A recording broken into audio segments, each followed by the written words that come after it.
Welcome to Hockey Nights in Vegas, episode 32. My name is Eddie Rivkin. I am joined as always by Joe Payne of the Las Vegas Advisor. And today we have a very special guest from Fox Sports Las Vegas. Our very good friend, Chris Chapman, has graciously agreed to join us instead of watching the LA Rams trounce the Tampa Bay Buccaneers, which apparently is happening. I think they just scored again. I don't know. It's close. They're on the 1 yard line. Brady's getting a lesson today. Good. So here we are, 32 episodes in, but more importantly, the Golden Knights are at the halfway point of the season, 41 games in. They're 25 up, 14 down, and 2 losses in overtime. But they just finished up an 8-game homestand with, I'm going to say, pretty disappointing results. 3 wins, 3 losses, 2 losses in overtime, 8 points out of a possible 16. But more worrisome than just the record and the lack of making points and being a dominant team at home is they were incredibly inconsistent. The efforts, they were wildly all over the place, very inconsistent and very unlike a Pete DeBoer coach team. Joe, tell me about the homestand, 3-3-2. In my opinion, Robin Leonard looks totally uncomfortable. I think the Knights are in a bad position because from what I'm hearing, LB, the backup goaltender, Laurent Brossoit, is seeing some sort of specialist with some injury. So it doesn't look like he is coming back anytime soon. So DeBoer pretty much has to go with Robin. And I think he had a choice there to use Logan Thompson against Montreal, which was a weak team. But I think to try to get, in my opinion, to get Robin's confidence back, he put him in to the net against Montreal, figured maybe a nice win against Montreal would kind of bolster him. And just the opposite happened. I mean, Chris and I were sitting there next to each other in the press box, and we both agreed that Robin was making normal, everyday saves look difficult. He seemed uncomfortable. He seemed out of sync. There was one goal where he just opened up his armpit kind of, and the puck just went clearly under his arm. He doesn't look comfortable, and I think that's a problem. And I wrote about that. And I even asked DeBoer post-game, and Chris and I had talked about this before he came on to the presser. Do you think that the Golden Knights have an issue with goaltending? And when I asked DeBoer, of course, he punted the question and referred back to the team is, dealing with a lot of injuries. He never did address whether he himself has lost confidence in Robin. Chris, your take on that? Yeah, it's kind of funny because he was asked about it again on Friday, and I thought he gave a very politically correct answer when he said that Robin kind of carried the team through the first part of the season when they were decimated by injuries. And, probably up until this homestand, Robin Leonard looked really, really good in net. There were a lot of games where I would say he won them based on his performance in net. But there's something else that was going on, I think, on this homestand as well. And I think it was very evident in the Pittsburgh game. They were up 3-0 heading into the second period. And maybe by smoke and mirrors, they were up 3-0 because I certainly don't think they dominated a period enough where the score was reflective of how that period played out. But the second period, they gave up 15 high danger scoring chances, which is it's almost unheard of to give up that many scoring chances. So I'm not as concerned with Robin Leonard. I think it's crazy to put it all on him and think that, a goal is going to play out of his mind for 82 games. But I do think there could be something that maybe is going on. He doesn't look comfortable. Remember, he missed a couple games after the Islanders game because he had an injury. He tweaked something, he said. Yeah. So maybe it's possible he's not fully recovered from that. I thought the Montreal game the other night, it certainly wasn't one he's going to put in his highlight reels because there were a couple goals that he let up against Montreal. I think the power play goal, which was scored by Toffoli, he just looked like he had a difficult time getting back across the net. Remember, he kind of fell a little bit on that power play, and he had a little bit of a difficult time getting back up. It almost looked like a fish out of water watching him trying to get back up. And then, of course, Toffoli scored on that near post there, and Leonard couldn't get back over. The third goal they scored, which was the Mike Hoffman goal, it looked like he just lost sight of the puck. Looked like he whiffed it. He just whiffed. Yeah, and then like you said, he whiffed on it. So I part of me wonders if maybe Leonard's still dealing with a little bit of whatever it was that ailed him following that Islanders game. Look, I mean, the unfortunate situation is the Golden Knights are not in a position where they can let Robin Leonard take nights off to kind of get there. Because it's kind of a situation you mentioned with Laurent Brossoit being out, and who knows what the timetable is on his return.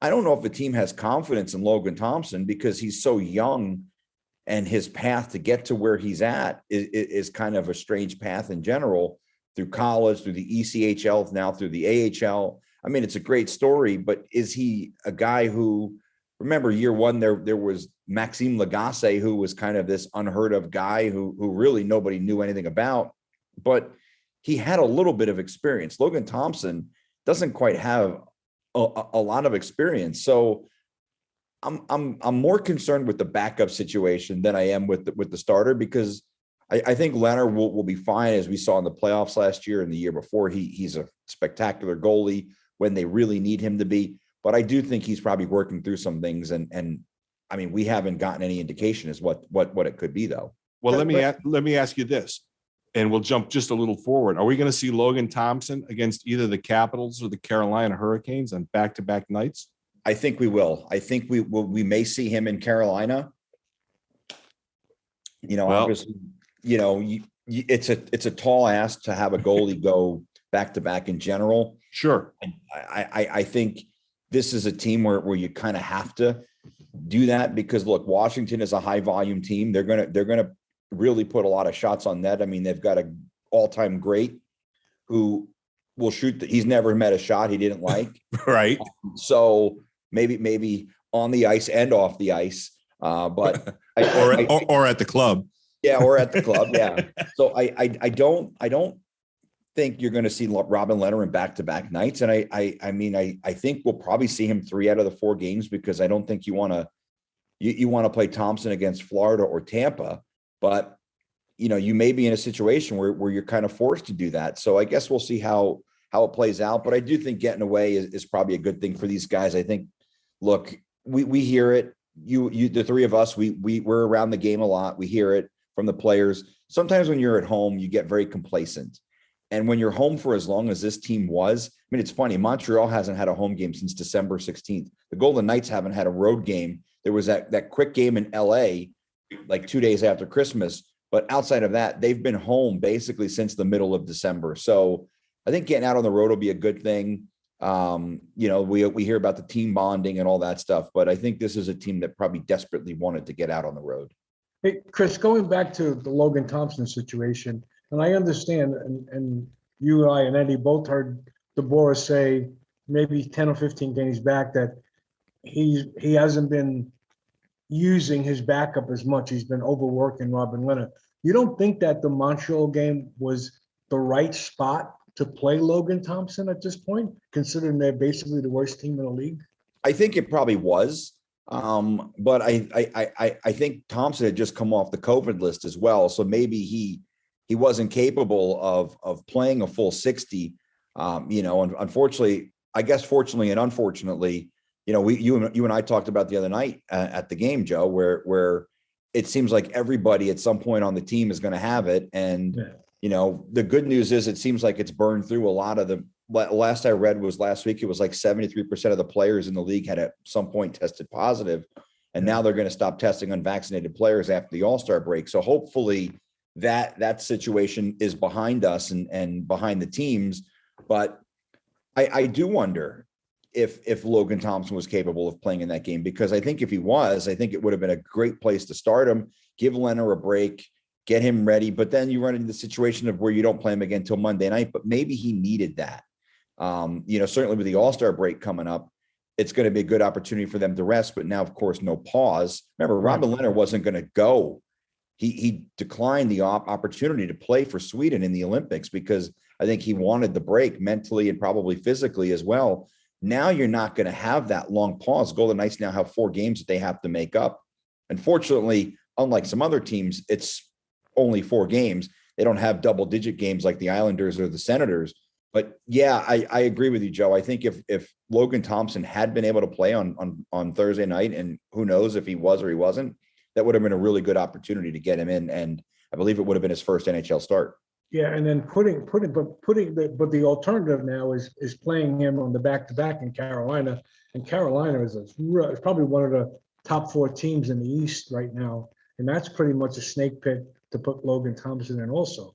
So, but yeah, it's funny. This road trip is a bit like the mid 90s Yankees lineup.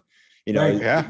there's really no soft spots. It's like Washington may be the soft spot here. yeah, and they're a really good team with Exactly. one of the all-time great players who's still really great. I mean, I think he scored his 29th goal last night. So, certainly there's really no. It's like, how do you get around, right? If you pitch around this guy, then you're going to have to face this guy. So it's tough. I mean, unfortunately, you have a softie against the Sabres, but is it really a softie when Buffalo has like 4 or 5 guys who are former Golden Knights on their team? They're going to want to come in here and they're going to want to make a statement that night too. As Eddie said before we came on, the 7th return of basically all the former Vegas. I think Buffalo's got 5 or 6. Yeah, I think outside of I think Malcolm Subban is He's out. He won't be there, but they've got Cody Eakin, they've got Colin Miller, Alex Tuck, and Peyton Krebs, who scored his first 2 NHL goals yesterday. So I know. They're going to have video tributes through the commercial break in the 3rd period. They're going to have to make a movie. That's it. That's what that's going to be. It's the coming It's going home. to be like Lawrence of Arabia. Okay, 4 two We're quick going to need an intermission. 2 quick questions before we move on to the midseason report.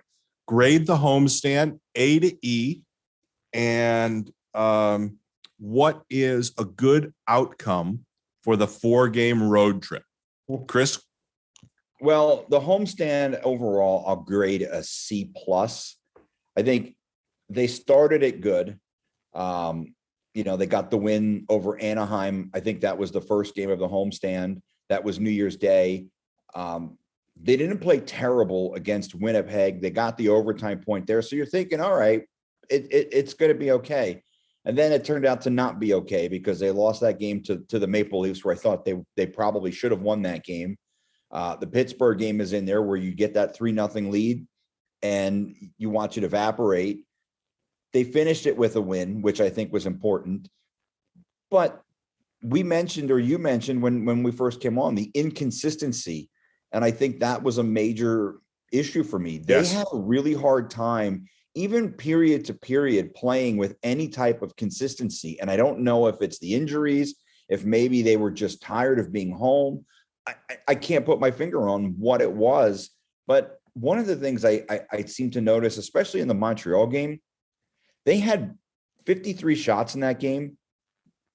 There really weren't a lot of them that really tested the Montreal goalie, who, let's be honest, if not for an injury to Jake Allen and not with what Carey Price is dealing with, that guy's in the AHL. Right. He's playing for Laval Rocket. They made him look like Patrick Waugh. I mean, the guy played well, but he's not. When you look at his numbers, and look, every goalie is capable of having a really good game once in a while.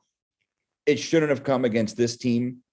I'm disappointed they didn't put more on the board. I'm happy they got the win, but I don't think the homestand stood out. I think the only saving grace was that they started it with a W and they ended it with a W. Other than that, I think it was bang average basically the whole time. And the road trip for 4 games, what's a reasonable expectation? Or let me put it to you this way. What do you think a really positive outcome of 8 available points is? I think if you can get 5, you're really happy with that. The problem is I don't know where the 5 come from. I think a more realistic is probably 3 or 4, but again, I don't know where 3 or 4 come from. I mean, this is the hardest road trip in the NHL. You're playing 4 really, really good teams, 4 teams that I think, and I'll put Washington in the category. I think that are capable of winning the Stanley Cup. I mean, hockey's not like the NBA where the bottom teams don't have a shot. I mean, Washington could get in as a wild card team. Would you want to play them in the first round with the only question I think the Capitals really have is at goalie, Right. because I think they're, and maybe their blue line, they've got some really good players on the blue line, but I think the depth is a real question with their blue line. But would you want to play Tom Wilson, Alex Ovechkin, and Evgeny Kuznetsov in I can't even say his name, Kuznetsov in the first round of the playoffs? No, of course not. So I think Carolina's got their goalie situation taken care of. Freddie Anderson's been really good for them, and they've got some really good young players. Florida, they've got Bobrovsky playing really well, and they've got two phenomenal players in Jonathan Huberdeau and Barkov. And then you end it where you're playing the two-time defending Stanley Cup champ in their building. And I don't care what anyone says, the Tampa Bay Lightning are still the team to beat in the NHL. It's not like when the Florida Marlins won the World Series and they blew it all up.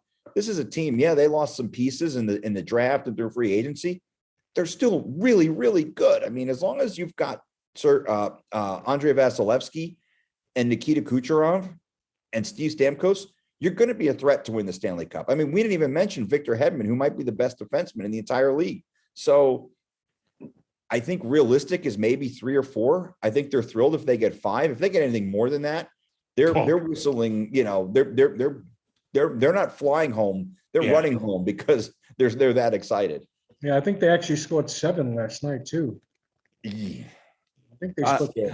Yeah. All right, Joe, go ahead. Grade the homestand and tell me what a good outcome for the road trip is. Like Chris, I'm going to give the team a C, but Chris gave them a C plus. I'm going to give them a C minus. And I'll tell you why. They gave up in the 8 games. They gave up 24 goals and only scored 25. So that the goal differential there is so minute.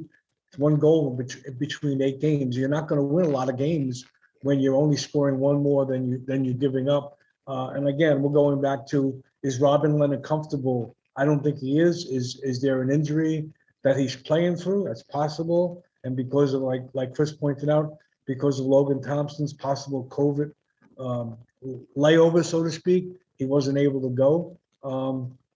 So C minus at best. I think they blew the game that really hurt them, I think, was the Pittsburgh game. Pittsburgh was on the last game of a 6-game and 12-day road trip.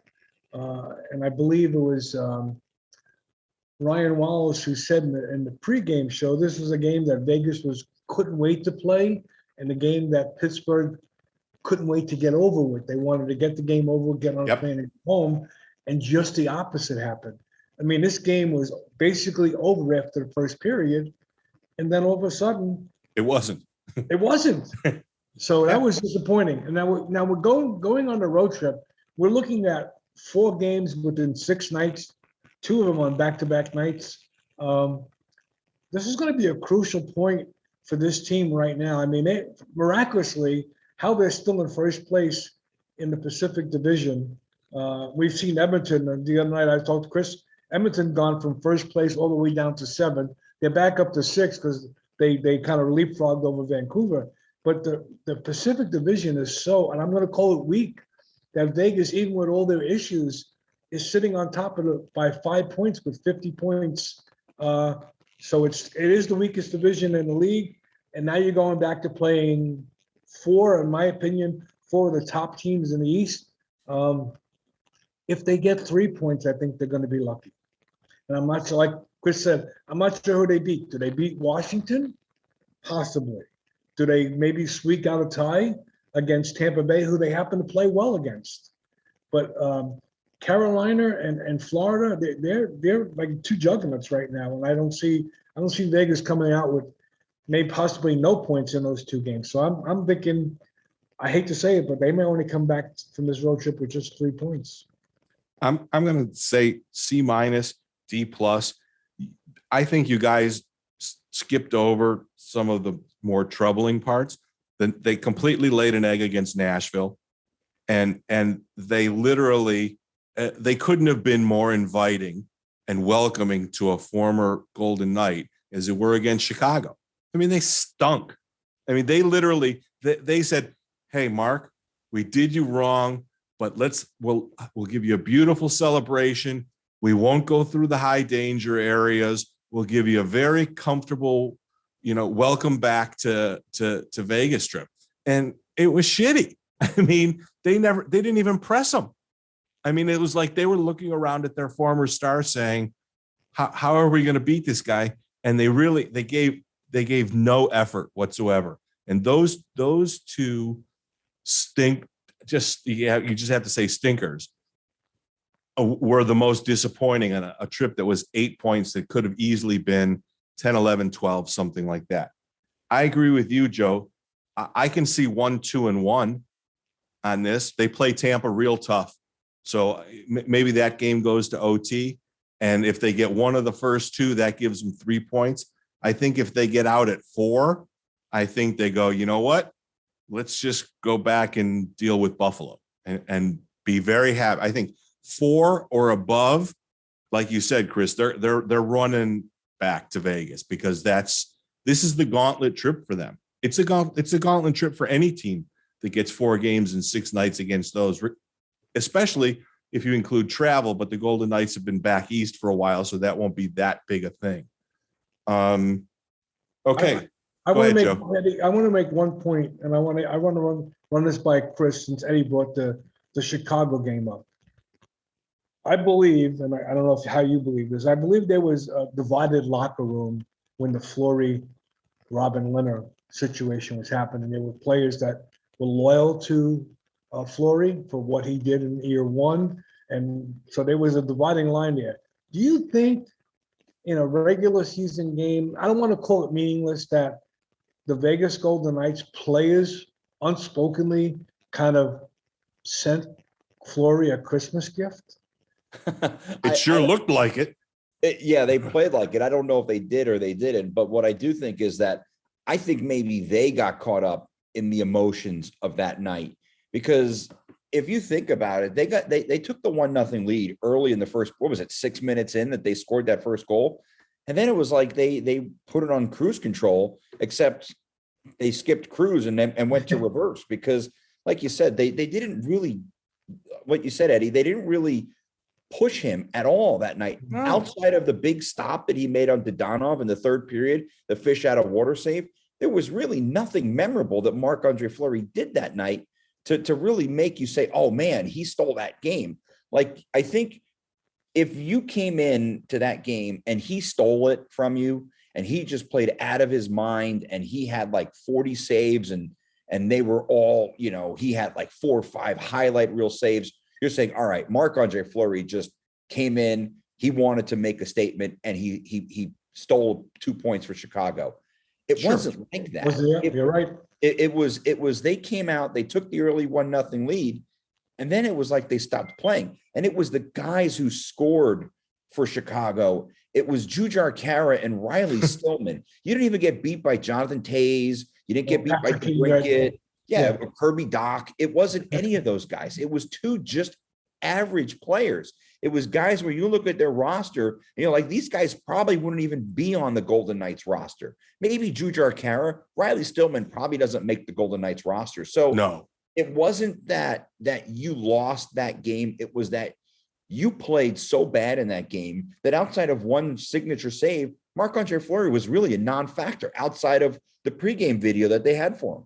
And just, I want to, one thing I noticed, and I don't know if I know in the arena we saw this, there was a picture of Jonathan Marchessault just as the video tribute was finishing up for Fleury.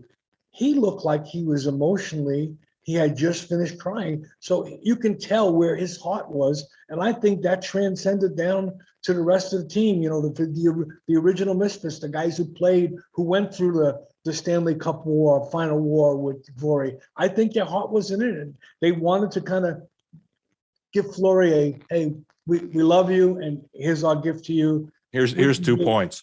Yeah, here's 2 points. I think you're always going to love your goalie, right? But I think you're always going to go out and you're going to play hard for your goalie. You love your goalie. But I think these guys, the ones you mentioned, Marchessault, even like Stone and Pacioretty, who didn't play that night, but those guys, they loved Marc-Andre Fleury, the person, as well.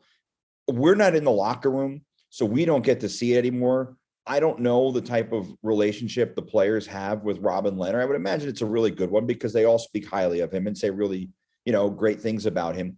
But with Marc-Andre Fleury, it was different. You could tell that there was a genuine love, like this guy's your best friend. And it seemed like he was the best friend of 22 other guys in that locker room on any given day. I mean, they'd always stop and say bye to him. They'd joke around with him. Leonard is a little more of a serious guy. I'm sure there's some stuff that goes on that we can't see anymore because we're not in there. But I think when you talk about Marc-Andre Fleury, what he meant to guys like Jonathan Marchessault, guys like William Karlsson, guys like Riley Smith. I mean, Riley Smith's locker in City National was literally right across. It was just a doorway, and they were right next to each other. Brady Mcnabb was always talking about how much he loved Marc-Andre Fleury. So, yeah, well, I think these guys play hard for Leonard, and I think they really care about him and they want to win for him.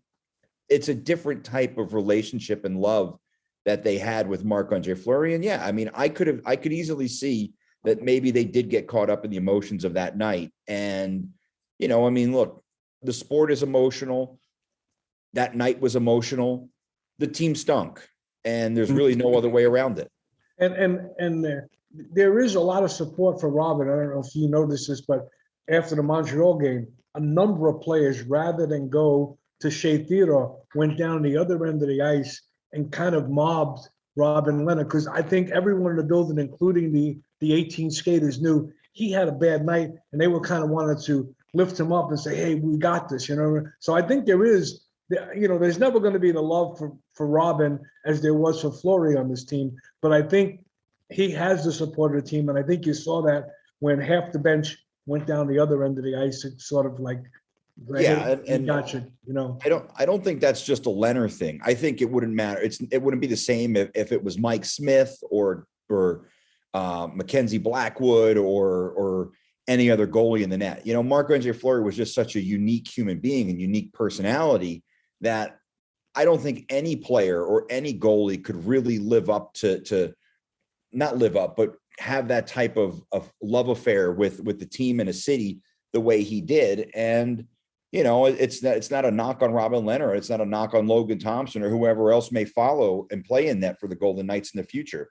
There's only one Marc-Andre Fleury. And I think, it's just the way he is. And I mean, people gravitated to him. I used to love talking to him because he was just always funny. And even after losses, you could tell when he was pissed, but even after a rough night in the office, he would always have nice things to say to you, and he would always joke with you. And, he's a Hall of Fame. I said it before and I'll say it again. He's a Hall of Fame goalie and he's a Hall of Fame human being. And, that there's those people are very rare. And All right, we got to move on. I'll give one final aspect. I was watching the Chicago broadcast the other night, and the Chicago broadcasters were saying how this man, speaking about Fleury, is loved by the entire National Hockey League, that in warm-ups, other players in the team come over and tap him on the pads. That's how much respect he has in the game, no matter who he's playing. And we'll move on from that. But he is a special individual. All right, he got his 2 points. That's it. The Golden Knights sent him on a platter. 24, 15, and 2 at the halfway point.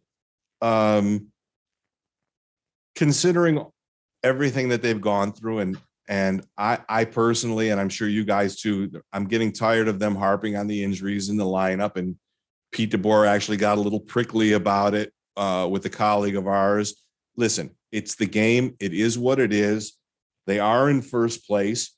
So instead of just giving report cards to the team and stuff, let's talk about individual performances. Who's the MVP of the team at the halfway poll? I'm going to say Chandler Stevenson. And I know a lot of people would probably disagree with me that maybe it should be Mark Stone, but I think night in, night out, look, Mark Stone's missed some time due to injury and he had COVID. He didn't travel with the team to DC. My guess is once he's cleared, he'll rejoin the team later in the week.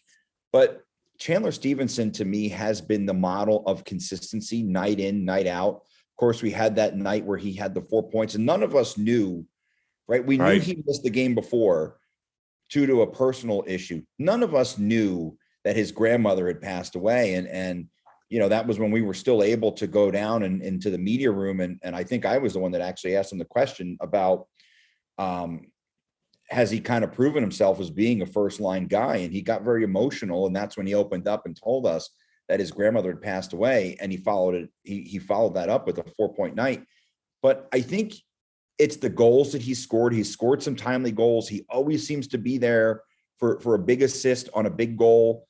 I think his chemistry with Dodonov is actually really underrated, because when you see those two playing together, they look like they've been playing together for a long time. And it's just kind of like a mishmash of lines, it seems like, when those two ended up together. But I think if we're talking a guy from game 1 to game 41 who's been the most consistent, I think the guy who's kind of carried them. I mean, if you would have told me that Chandler Stevenson would be pretty close to a point a game guy without Mark Stone and without Max Pacioretty for a very big portion of the season, I would have had you, you know, I would have said you're out of your mind. There's no way. I think at least through the first half of the season, Chandler Stevenson has been your best player, and I think he's the MVP. Joe? I actually have Chandler Stevenson too, but I do have a 1B. I think Nicholas Waugh has been playing really good. I mean, he's missed a couple of games too. He's just excellent on both sides of the puck, and he's outstanding in shootouts. I mean, he's the go-to guy in shootouts. So it's 1A Stevenson and 1B, as far as I'm concerned, Nick Waugh. And before we move on to Eddie's pick, Chris, Eddie and I have had this ongoing battle, and it concerns Chandler Stevenson. No, we're not doing that. We don't have time to do it. He's All going right. to play. He's going to play with the Donoff on the third line. That's the end. Okay. I'll make this topic short. It is Chandler Stevenson, traded for a 5th round pick, basically discarded in Washington, but drafted by McPhee at nearly a point a game. He has been the absolute bar none consistent on the ice, kills penalties. His speed is undeniable. It is absolutely Chandler Stevenson. If Mark Stone was healthy, we would probably all say Mark Stone, because he's at a 1.3 points a game and he's the captain. But if you noticed, Chandler Stevenson got a letter in the last game. And I believe that's the first time that they gave him one.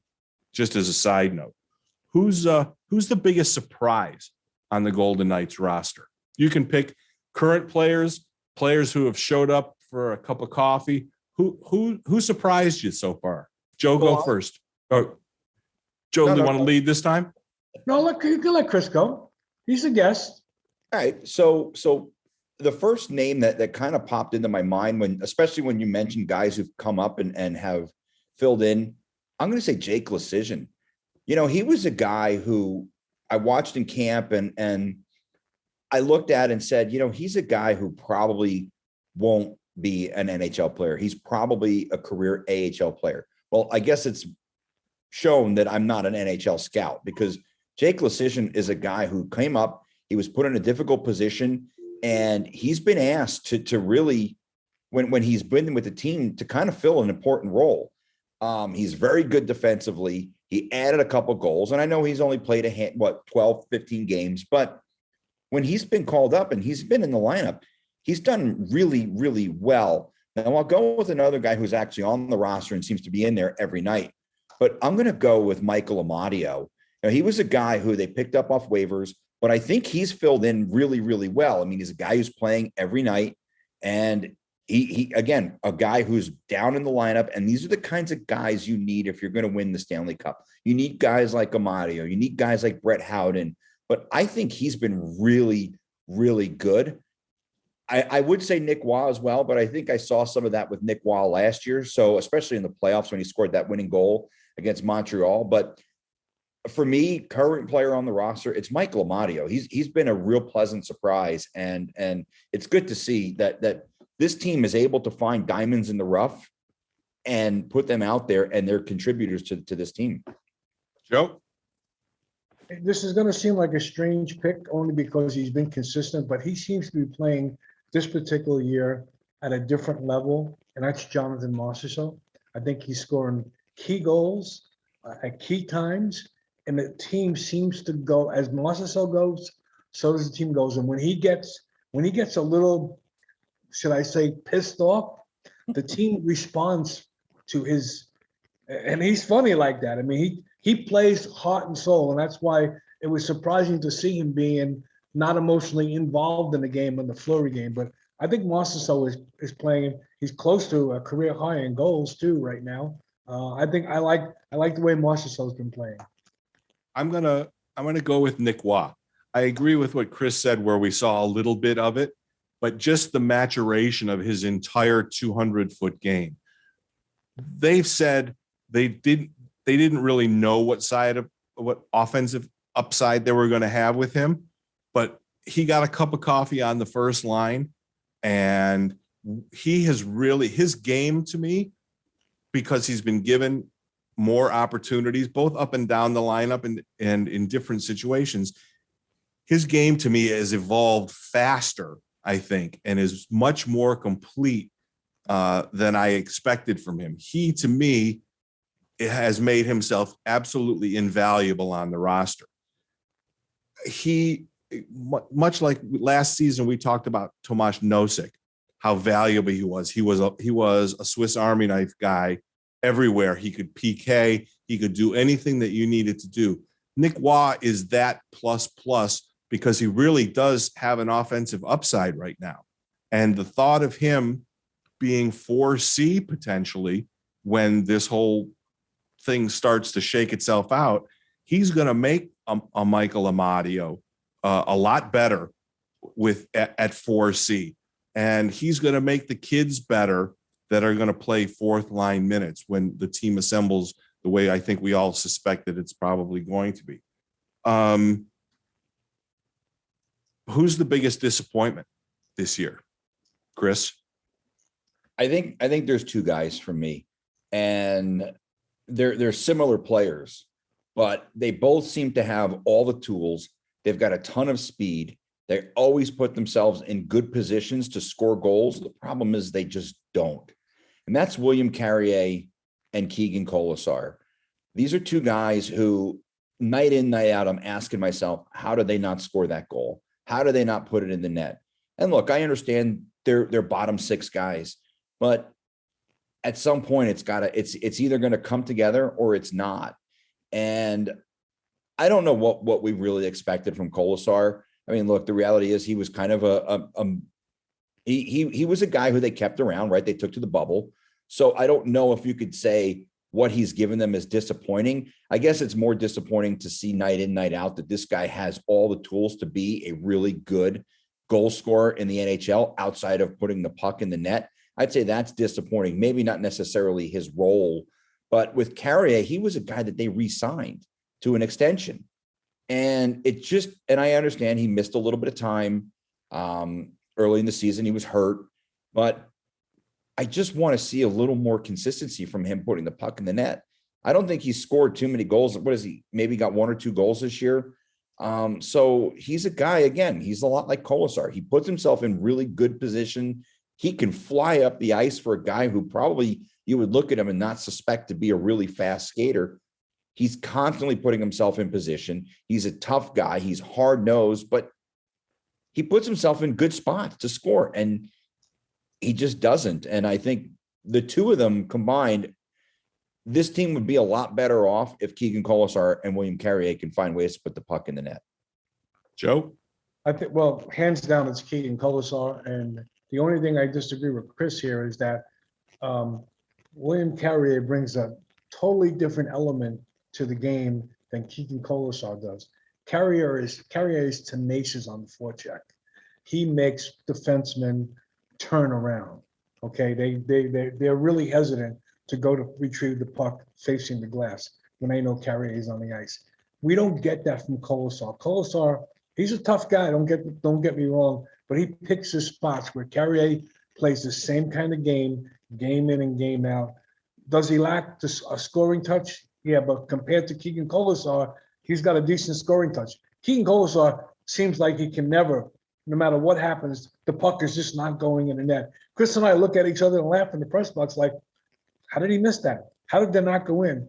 Where with Carrier, if you give him a decent opportunity, He pretty much puts the puck in the net most of the time. But what he adds to the game that Colasar doesn't is his play on the defensive side of the puck and the forecheck, which, by the way, this year, the Vegas Golden Knights have not really excelled at. There used to be a really strong forechecking team, and you don't see that too often anymore from them. They're not really pressuring and forcing teams who are coming out of their zones and making mistakes. Teams are pretty much freewheeling on them because they don't really have much of a forecheck going on. Well, this was a kind of easy one, and it's bad to pick on a certain player, but Keegan Colasar is 6'2", 230, and he doesn't play like a physically intimidating player. And I think he has it in him. I also think that he has fairly decent hands. He just, like you said, I don't know if he's snake bitten. I don't know if he needs to take an edible before the game to loosen up, or maybe have a colon blow, or for whatever. But like you said, he's in front of the net. He's 3 feet. He's the greasy guy, and he just can't finish. I want to go back to surprise players because I skipped somebody that I think deserves a little bit of recognition. I'm pretty surprised about Dylan Coughlin. We knew that he had a bomb from the point, and we've seen that. But his game thrust into being a night in, night out guy because of the injuries to just about everybody on the D-corps. I was really suspect about his ability to defend, and he's getting better. And you can see that he's an NHL guy and he's earned his ticket, but it might still be a year out. But you can see his offensive instincts, the few seconds that we see him on the power play at the point. This young man knows what he's doing, and he's going to be a good NHL player and thrust into a very difficult position of being a night in and night out NHL player, probably a year before he was ready to do that, where he would probably benefit from a full year and top pair minutes in Henderson. I think he's done a very admirable job. And I like that he is shoot the puck. He's a shoot the puck guy. Yeah, we need more of those. Yeah. And I guess I should also throw in that Jack Eichel is a guy who I think has had an outstanding season as well. I mean, they've found some real diamonds here in the rough. And Eichel was a guy from Bemidji State, signed as a free agent out of college, undrafted. The role that he's become a goal scorer too. He's got 5 goals. So I don't think we ever saw that really coming. But Zach Whitecloud is probably the guy who maybe should have been first on my list, because I don't know how I totally forgot about him, but they re-signed him too at the cheap. They got him on a really good team-friendly deal. Best deal ever. Yeah, I mean, he's a guy who probably in a few years is going to be like, man, I probably could have got more. But he's a very happy-go-lucky kind of guy too, which I like, and he's very personable. But yeah, he's really had a phenomenal season too. Okay, it's time to talk salary cap.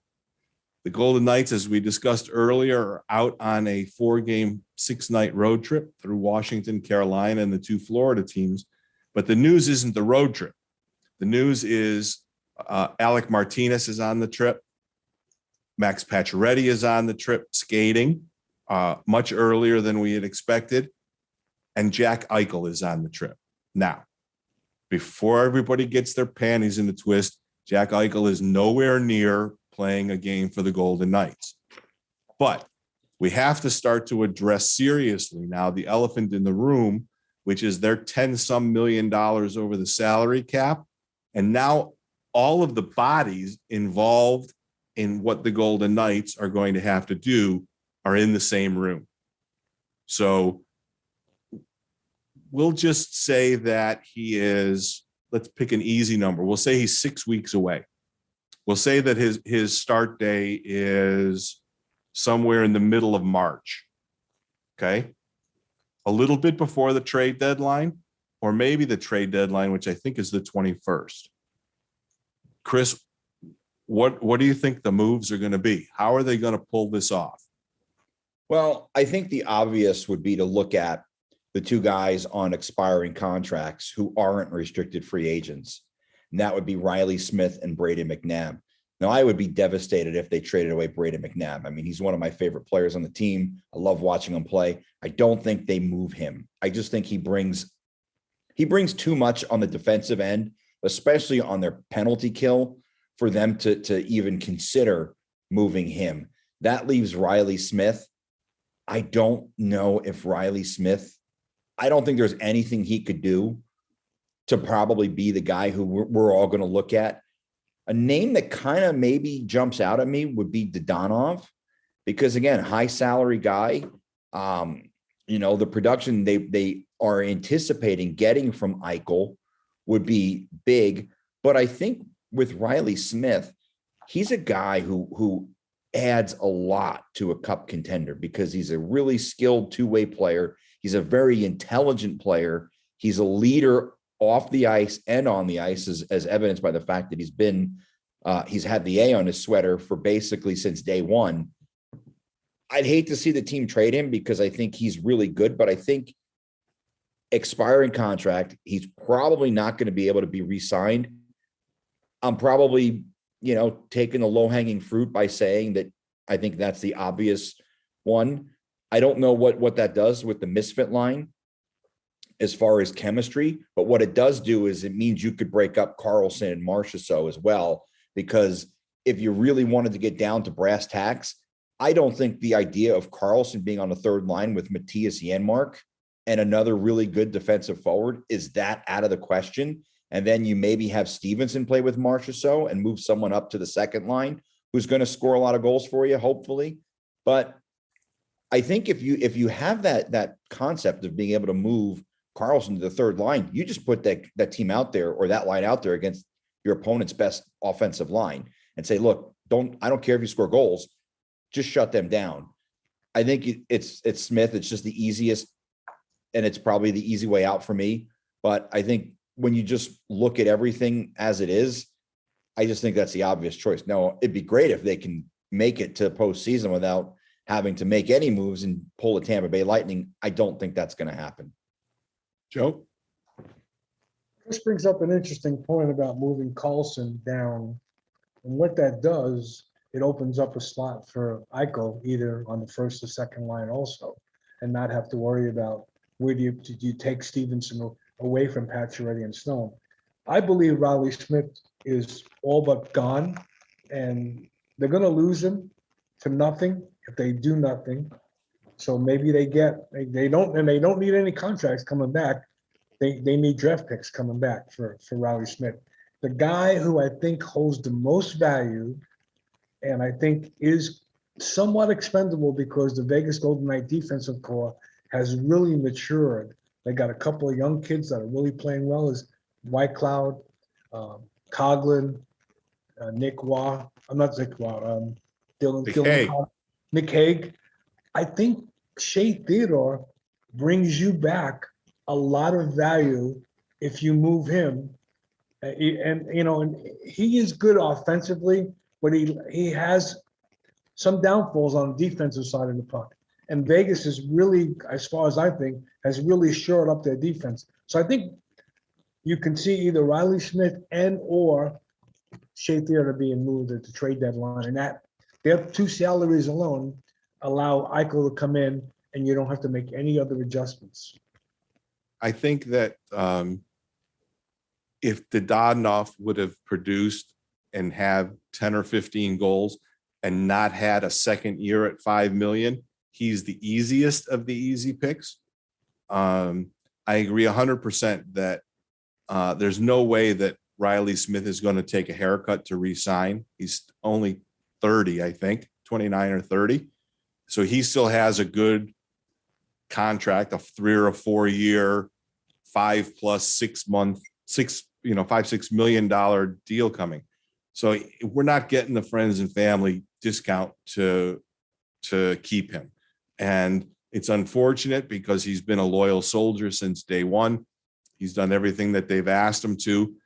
But like Chris said, his contract is expiring and that puts him in the crosshairs. Unfortunately, other teams knowing this means that the return that they're going to get, they'll be lucky if they get a second for him. A second or a second and a third or something like that. Listen, George McPhee bent the NHL over a barrel 5 years ago. And don't think that every one of those GMs doesn't remember that. So when it comes to this kind of stuff, the comeback is not going to be fair or equal or anything like that. But it kind of has to be Riley Smith just because his deal is expiring. That still leaves them a lot of waiver wire transfers, some of those diamonds in the rough that we were talking about, Amadio, Hutton, Howden, stuff like that. The problem is that those contracts, they're really not worth a lot of dough. And that leaves them in a really, really difficult predicament. I agree the Kucherov plan will probably not work because, frankly, they're going to need Jack Eichel. They're not running away from a division that they should be running away with. And they have a lot of games coming up, and the schedule is pretty compacted, even though they only picked up 4 games during the Olympic break. There's a lot of back-to-back. There's a lot of road games. They're going to need Jack Eichel to get some game minutes in with the team before, not like Kucherov, who played with Tampa for years, and it was just basically getting him back into the lineup. I think that Shea Theodore, I agree with Joe, Shea Theodore would bring the biggest return, but it still won't be a fair return. And it's just because of the way things are.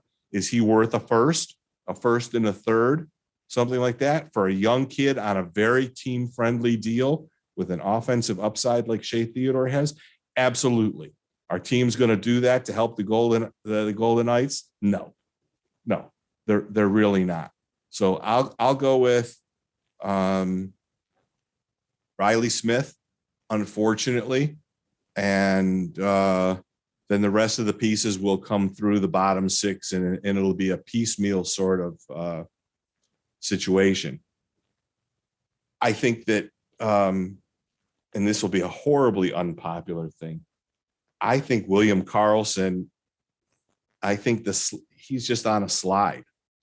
I mean, the first year was such an incredible overachievement, 43 goals. And we all said, there's going to be a decline. There's going to be a decline. Yes, of course there is. But I wonder how much of his value is that he's a misfit. And if we really took a hard look at the numbers, is he worth 5 point whatever he's making for the next, 3-4 years? He's always been a team guy. He's been a loyal soldier. But the digression that he's had, not from year 1 to year 2, but look at year 2 through year 5, it's just very big. And as valuable as he is on the PK and everything else like that, he's not playing like a $5 million player, in my opinion. So that might be the dark horse name. I don't really think that's that out of the question. I think when you look at it, he, first of all, defensively, what he brings to the team, especially on the PK, as you mentioned, but he is a potential Selke guy. I mean, obviously his offensive numbers need to be a little bit better than what they are, right, but he's a guy who I think there's a lot of value there. The question is, our team's going to look at his deal and say, you know what, this is a guy who maybe we shouldn't be picking up because of what he's making. Maybe a team in a salary dump would take him. I mean, I think along with the fans, I'd hate to see him be moved. Yep. But I don't think it's that out of the question, especially because I think one of the things we do know, and this is a guy who probably should also be in the disappointing category, despite the fact that he's missed a ton of time, I don't think they're going to move Nolan Patrick. He doesn't make enough money, and I don't really know if anybody would want him. So he's from Brandon. Yeah. So you have he's not going. You've got an overabundance of centers. So I think what it would boil down, you're certainly not moving Stevenson. You're certainly not moving Wah. So really what it would boil down to is I think it's ruthless, and I think it would really anger a lot of the fans. But I don't think William Karlsson, as much as it pains me, I don't think it's that out of the question. Joe, you have a thought on Will Carlson? But Carlson's contract is very similar money-wise to Donanoff and Yanmark's also. So I think. But for longer. I think Carlson has 3 years left. Yeah, I Donanoff understand. only has one. And I understand that, but Carlson, as his contract goes on, he actually becomes more valuable getting a player of his caliber 2 or 3 years from now at only $5 million, where if you get rid of the Donanoff or Yanmark, you're going to have to replace him. And who do you replace him with? It's probably going to cost you more than $5 million to replace him. So I think money-wise, Carlson is the play to keep because I think his contract is manageable considering not only his potential offensively, which has slipped, as Eddie pointed out, but his defensive play is very valuable. And like you said, if you move him down to the third line, that's a solid third line against any of the other teams coming in's top line. So I don't think that Carlson's in play here. I think if anything, either the Donald or Janmark's in play because their contracts are similar. well, no, I think Janmark is only $2 million. Well, the Donald is 5, right? The Donanoff is 5 plus 1 year. Right. Donald, Smith, and Carlson all have a similar number, and as you mentioned, Theodore as well. Right. Right. They're all in that 5 to 6, right? $5.5 million. Yeah. Right. So I don't know. I don't think Carlson's going. I think for all the pontificating and guessing that we have, we know one thing. If whatever Pete DeBoer does isn't working, Pete DeBoer will change it. And, it's funny because after last season, we were talking about how bad they were down the middle, how, that they were forcing Cody Glass in before his time. They forced Peyton Krebs in before his time, that they were really weak down the middle. And now they just have too many guys. And I missed the last 2 home games, but the games before that, you could start to see Nolan Patrick getting a little bit more run. He got a little bit of power play time. His minutes started to go up a little bit. And I think that was the team saying, okay, kid, let's see what you've got. I was unavailable to catch anything but highlights for the last 2 games. But like you said, it's only 1.2 million and he's a Brandon Wheat King. And we know what that means. And they actually gave him a shot on the first line that lasted maybe a period. Was that Chris before? Yeah. Before he was moved back down. Yeah. They've given him a shot. Yeah, he had a top line, but it didn't muster. I don't really notice him a ton when he's out on the ice, but he did have 1 assist. I can't remember which game it was where it was a drop pass. I think The drop. Yep. Yep. The blind drop pass through the slot. Yeah. I think Yep. it was the Janmark goal. And I mean, it was a beautiful play. So the upside is there with him and he's cheap. I don't think for as much as the fans probably have zero interest in him and they probably aren't big fans of his, probably because they haven't seen a lot of him. The Right. upside is certainly there with him. And I think defensively, he's pretty solid as well. But he's injury prone. Yeah, that's the one key. He is definitely injury prone. And this team cannot afford any more injury prone players. We already have enough injuries with players that are not injury prone. Imagine if we start to deal with players who tend to get hurt all the time. It's just horrible. All right. So we're running long, but we're still going to try the new game I just created, which is a blatant ripoff from word association games that I used to have with my therapist when I was a young, troubled wee fella in Detroit. The word association game is very simply, I'm going to say something and you give me the very first thought. And we're going to call this Since we haven't played this, does the thought have to be hockey related? No. Okay. No. It's wide open. The game is I say, you say. Okay. So, Joe, the first thing that comes to your mind when I say Steve Spot.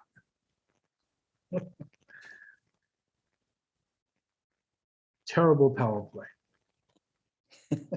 Mr. Chapman. Yes. Yes.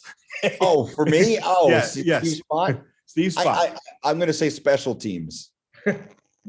Okay. Chance as a mascot. Me? Yeah. I like him. He's good. Cool. Joe. Entertaining. Let's see. If I say eat the boar. Chris. Underratedly funny. Joe. Very respectful. I like the way he addresses us in the post game by our first names, which is I've never seen happen before. I like Pete. I think he's respectful. Robin Leonard.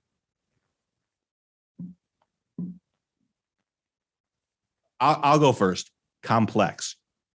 Yeah, I think that's the word I was looking for as well. Some enigma, maybe complex. Enigmatic. Yeah. Mercurial, maybe. Joe. Troubled. The Vegas Golden Knights fan base. Spoiled. Joe. Spoiled would be the word, but I don't want to repeat what Chris said. Fickle. And we'll finish up with Bill Foley. Dedicated. Joe. Sometimes does not keep his word. And I think you know where I'm going with that one. Okay, folks. Something about somebody retiring as a Vegas Golden Knight. But what am I? What do I know? Okay, ladies and gentlemen, boys and girls, we have finished episode 32. Thank you for playing I Say You Say. I'll come up with more controversial ones and probably some. Oh, wait, let's do one more before I change this. Last I Say You Say. Christopher Chapman, Las Vegas Raiders.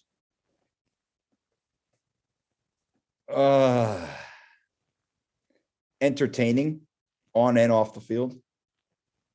Joe. Entertaining on the field, a public relations nightmare off the field. Okay. They are. Folks, if you're watching this and you have suggestions for how we should play I Say You Say, go ahead and add them in the comments box below. Like our show, would you please? Share it with your friends. We're just a couple of three hardworking guys who sit in the press box and talk smack about other people and have a good time about it. And complain about the stale popcorn too.